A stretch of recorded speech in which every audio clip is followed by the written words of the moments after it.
ಎಲ್ಲರಿಗೂ ನಮಸ್ತೆ. ಸಂಜೆವಾಣಿಗೆ ಸ್ವಾಗತ. ನಾನು ಮಮತಾಶ್ರೀ ಐನಾಪುರ್. ನೊಬೆಲ್ ಪ್ರಶಸ್ತಿಯನ್ನ ಕಿತ್ತುಕೊಂಡ್ರ ಡೊನಾಲ್ಡ್ ಟ್ರಂಪ್. ಅಮೆರಿಕದ ಅಧ್ಯಕ್ಷ ಡೊನಾಲ್ಡ್ ಟ್ರಂಪ್ಗೆ ಕೊನೆಗೂ ನೊಬೆಲ್ ಪ್ರಶಸ್ತಿ ಸಿಕ್ಕಿದೆ.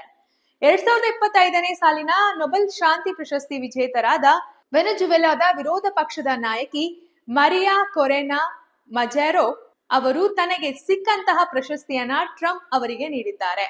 ಗುರುವಾರ ಶ್ವೇತಭವನದಲ್ಲಿ ನಡೆದ ಕಾರ್ಯಕ್ರಮದಲ್ಲಿ ಮರಿಯಾ ಕೊರೆನಾ ತಮಗೆ ಸಿಕ್ಕಂತಹ ನೊಬೆಲ್ ಪ್ರಶಸ್ತಿಯನ್ನ ಟ್ರಂಪ್ ಅವರಿಗೆ ಹಸ್ತಾಂತರ ಮಾಡಿದ್ದಾರೆ. ನೊಬೆಲ್ ಪ್ರಶಸ್ತಿ, ನೊಬೆಲ್ನ ಚಿನ್ನದ ಪದಕವೂ ಸಹ ಈಗ ಟ್ರಂಪ್ ಅವರ ಬಳಿಯೇ ಇದೆ ಅಂತ ಹೇಳಿ ಶ್ವೇತಭವನದ ಅಧಿಕಾರಿಯೊಬ್ಬರು ಸ್ಪಷ್ಟಪಡಿಸಿದ್ದಾರೆ. ಕಾರ್ಯಕ್ರಮದ ಬಳಿಕ ಮರಿಯಾ ಪದಕವನ್ನು ಬಿಟ್ಟು ಬಂದಿದ್ದೇನೆ ಅಂತ ಹೇಳಿ ಸ್ವತಃ ಅವರೇ ಹೇಳಿಕೊಂಡಿದ್ದಾರೆ.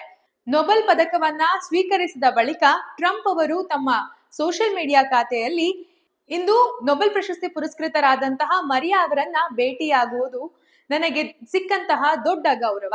ಅವರು ತುಂಬಾ ಕಷ್ಟಗಳನ್ನು ಅನುಭವಿಸಿದ ಅದ್ಭುತ ಮಹಿಳೆ. ನನ್ನ ಕೆಲಸಕ್ಕೆ ಮರಿಯಾ ಅವರು ತನಗೆ ಸಿಕ್ಕಂತಹ ನೊಬೆಲ್ ಪ್ರಶಸ್ತಿಯನ್ನ ನನಗೆ ನೀಡಿದ್ದಾರೆ. ಧನ್ಯವಾದಗಳು ಮರಿಯಾ ಎಂದು ಬರೆದುಕೊಂಡಿದ್ದಾರೆ.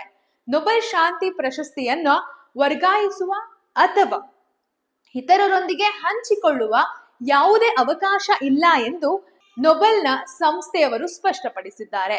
ಈ ವಿಷಯ ಸೋಷಿಯಲ್ ಮೀಡಿಯಾದಲ್ಲಿ ಸಖತ್ ವೈರಲ್ ಆಗ್ತಿದ್ದು, ಟ್ರಂಪ್ಗೆ ಮರಿಯಾ ಅವರು ಇಷ್ಟಪಟ್ಟು ಕೊಟ್ರ ಅಥವಾ ಟ್ರಂಪ್ ಕಿತ್ತುಕೊಂಡ್ರ ಎಂಬ ಟೀಕೆಗಳು ಎಲ್ಲೆಲ್ಲೂ ವ್ಯಕ್ತವಾಗ್ತಾ ಇದೆ. ಮತ್ತಷ್ಟು ಅಪ್ಡೇಟ್ಗಾಗಿ ನೋಡ್ತಾ ಇರಿ ಸಂಜೆವಾಣಿ ನ್ಯೂಸ್.